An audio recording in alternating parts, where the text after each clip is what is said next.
Good morning, everyone. Welcome to our second week of Education 655. I'm Dr. Nicole Nicholson. First of all, I would like to address a couple of questions that I have been receiving via email. The first one is going to be, when will I be grading assignments? The fact of the matter is that as soon as you submit assignments on Sunday night, I will begin grading them on Monday.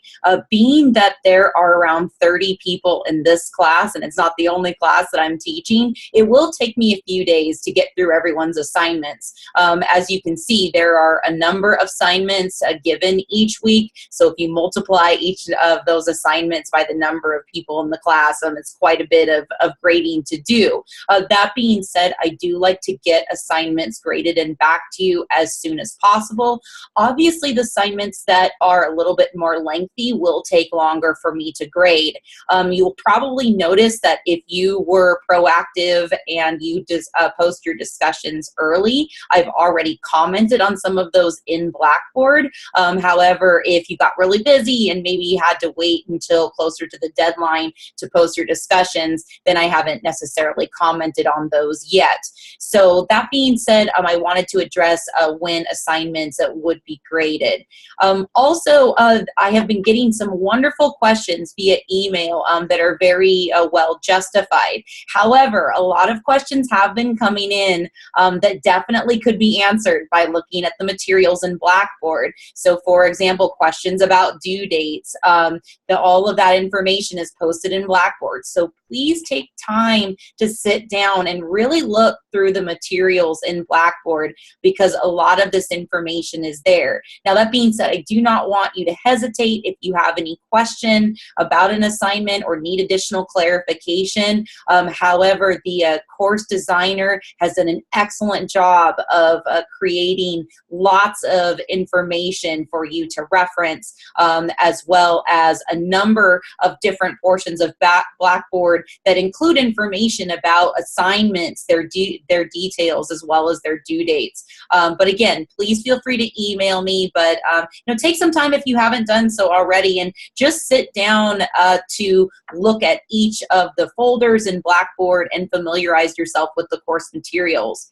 Okay, moving on into week 2. This week we actually dive a little bit deeper into those different aspects of IDEA, such as LRE, so least restrictive environment, FAPE, free and appropriate public education. Okay, keyword meaning public there.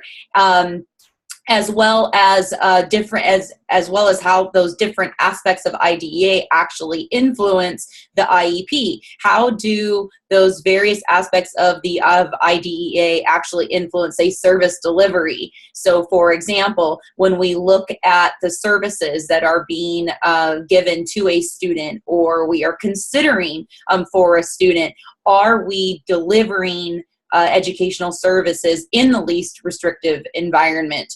Remember, we need to try to do that as much as possible. We want students to be receiving services with non-disabled peers as much as possible.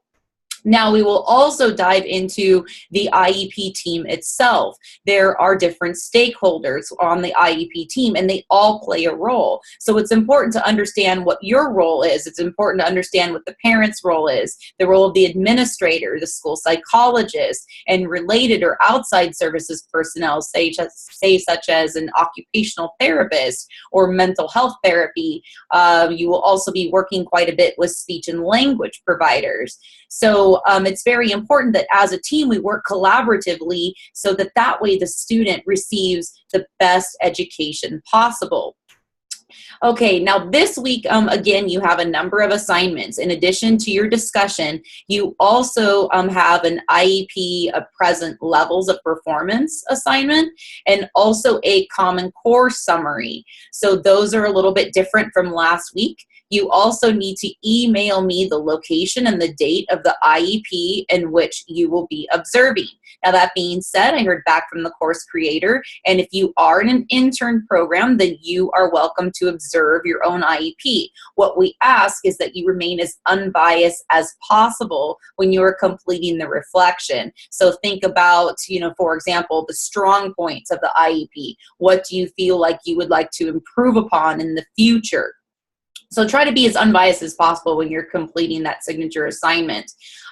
Also, there is a group of you that will be completing the legal update blog, okay? So 4 students have been assigned to week 2. So if you are one of them, make sure that you are posting to the blog. And also you have your reflection for this week, and that goes for everybody in the class. So again, I will see all of you online again for our meeting this Thursday, 7 o'clock to 8 o'clock. And please make sure that you have all of the necessary tools to access the meeting. Hopefully we have all of those tech issues worked out. And I know that the first week can be a little bit frustrating. However, it's important that we kind of get all those worked out so that way we can kind of jump right into the material, because an hour is not a very long time to meet. It tends to fly by. So I hope all of you have a wonderful week, and I will see you online very soon.